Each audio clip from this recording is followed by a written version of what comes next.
Salut! Est-ce que tu as vu le nouveau garçon dans notre classe? Oui, je crois qu'il est atteint d'un syndrome neurologique qui s'appelle le syndrome de dysfonction non verbale. Mais en fait, que nous enseignent les neurosciences sur le syndrome de dysfonction non verbale?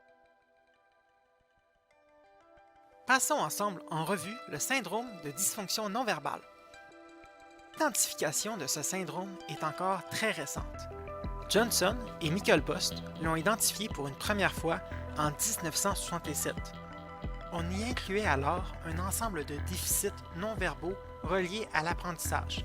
Par exemple, jouer de la musique, suivre un rythme, interpréter des productions artistiques, des difficultés en maths et des difficultés à interpréter le langage non-verbal. Il aura fallu attendre en 1978 pour qu'une première étude comparative soit publiée, puis en 1980 pour qu'un guide pédagogique à l'intention des enseignants voit le jour.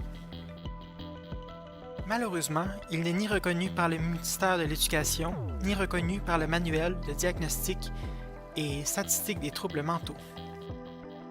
Ce syndrome touche autant les filles que les garçons.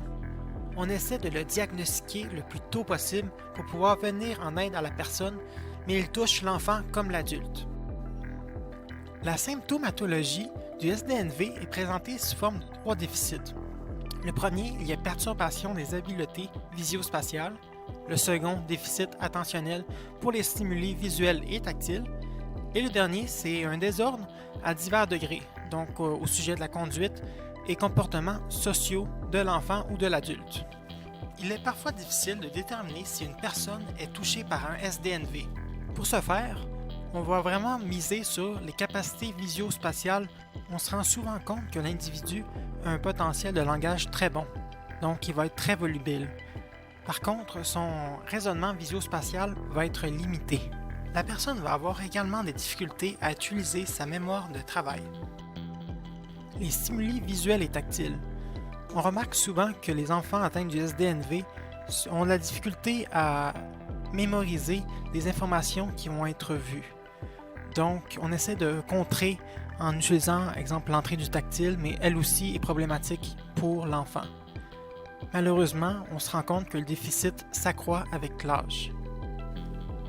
Donc, par la suite, au niveau des conduites et des comportements sociaux, on se rend compte que la personne a souvent des difficultés à décoder le langage corporel et gestuel. Et par la suite, il pourrait avoir des mauvaises interprétations, puis mener à des actes compulsifs. Les critères suivants sont des critères diagnostiques basés sur une revue systématique, une capacité visio-spatiale limitée, un quotient intellectuel de la parole plus grand qu'un quotient intellectuel de la performance, une habileté verbale plus développée que la moyenne, des difficultés en mathématiques, mais pas en lecture, et une coordination motrice altérée. Maintenant, nous allons aborder l'aspect neurologique du syndrome de dysfonction non verbale. Le syndrome de dysfonction non verbale est largement accepté dans la communauté scientifique comme étant un syndrome de l'hémisphère droit.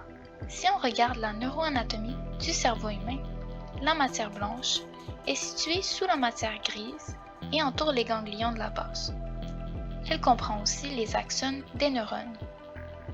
D'après plusieurs scientifiques, dont Brian Hook, ce seraient les lésions de la substance blanche et sa démyélinisation qui contribueraient à la dysfonction non verbale. Au cours des 2 dernières décennies, de nombreuses preuves neurophysiologiques soutiennent l'idée que la matière blanche serait surreprésentée par rapport à la matière grise dans l'hémisphère cérébral droit d'une personne ayant le syndrome. Les lésions de la substance blanche sont étroitement liées à une variété de troubles neurocognitifs, comme les troubles neurocomportementaux et psychosociaux, y compris les capacités visio-spatiales, l'intégration visio-motrice et bien d'autres caractéristiques qui s'associent aussi au syndrome de dysfonction non verbale. C'est un trouble qui a été associé à une variété de traumatismes du système nerveux central, notamment les lésions cérébrales traumatiques modérées à graves, les lésions de l'hémisphère cérébral droit, l'hydrocéphalie non traitée qui est en fait l'accumulation excessive de liquide céphalorachidien dans les ventricules du cerveau, la leucémie lymphocytaire aiguë et l'agénésie congénitale du corps calleux, donc l'absence de formation du corps calleux. Et voilà pour l'aspect neurologique.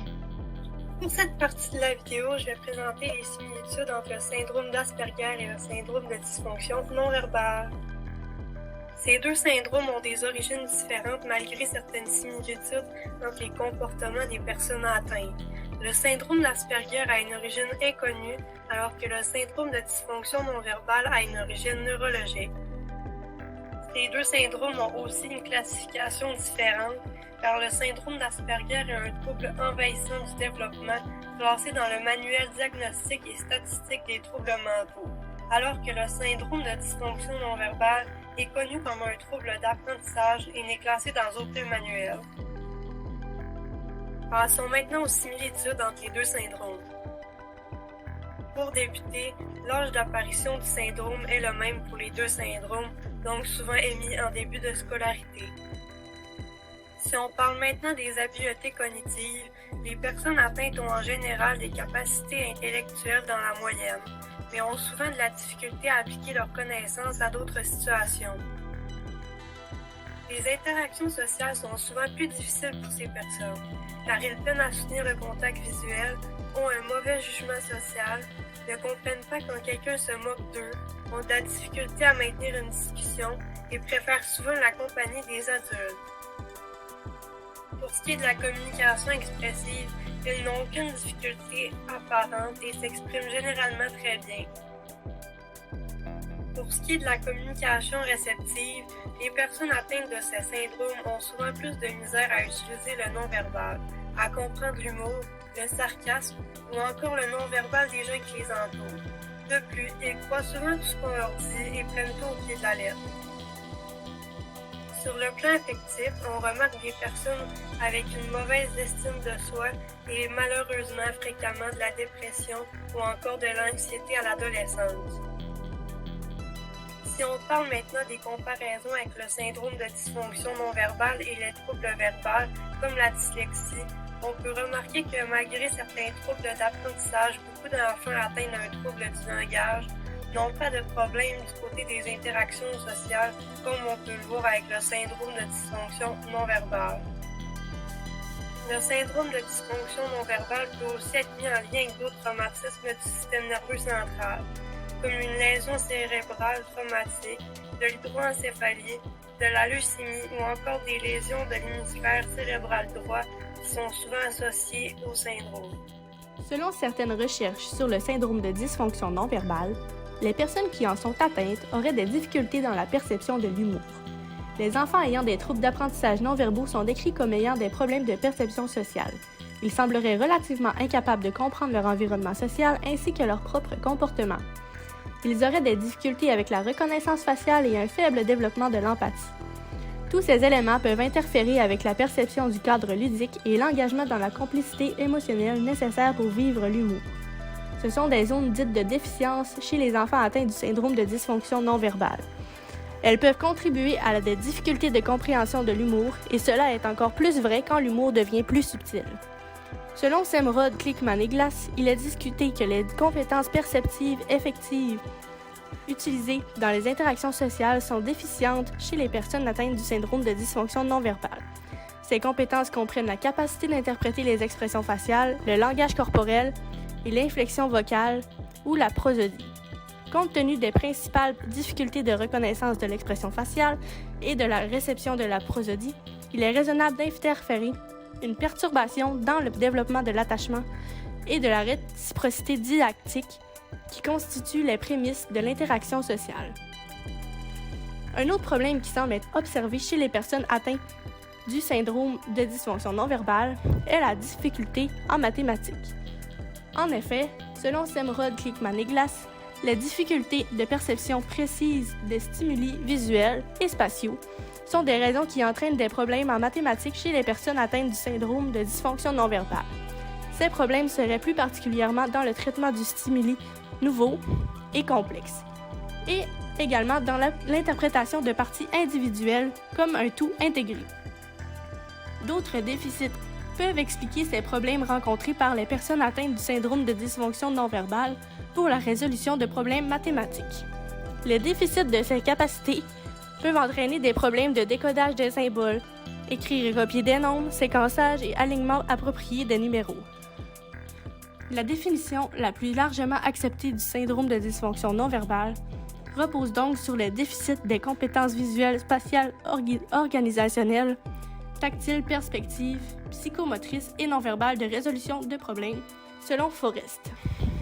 On pense également que ces déficits coexistent avec des forces dans l'apprentissage verbal par cœur, l'appariement phonème-graphème, la production verbale et la classification verbale. Comme c'est le cas pour les compétences en mathématiques, la recherche à ce jour ne nous donne pas une image claire de la prévalence des psychopathologies intériorisées chez les enfants considérés comme ayant le syndrome de dysfonction non verbale ou de la relation de leur capacité cognitive et la psychopathologie intériorisée. Finalement, les neurosciences nous enseignent que le syndrome de dysfonction non verbale toucherait l'hémisphère droit du cerveau. On compare le syndrome de dysfonction non verbale au syndrome d'Asperger, même si ces deux syndromes sont d'origine bien différente. Le syndrome de dysfonction non verbale touche principalement l'interprétation visio-spatiale, causant des difficultés en mathématiques et dans l'interprétation du langage non verbal, touchant leur compréhension du sens de l'humour des autres autour d'eux. Pour faire un retour sur le petit Alan, malgré son syndrome de dysfonction non verbale, il a une bonne capacité à s'exprimer sur sa passion des dinosaures, et son directeur le décrit comme étant une personne sensible et articulée. Cela démontre que même avec ce type de syndrome, il est possible de développer des passions et des relations sociales. Bref, malgré le fait que chaque personne est différente, il y a toujours de l'espoir. Accompagné de patience, de sensibilité, de considération, d'encouragement, d'implication, de tolérance et surtout d'être rassurant pour la personne.